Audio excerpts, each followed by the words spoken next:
Assalamu alaikum. Hello everyone. Welcome back to my another video. In this video, how to align text straight in Photoshop. First of all, I already create a new layer. Click the text, type horizontal, select text color black and text size. Okay, then I write text,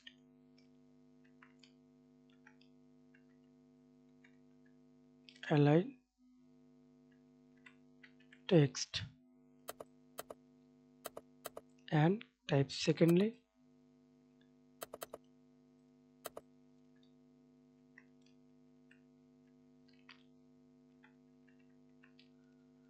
straight.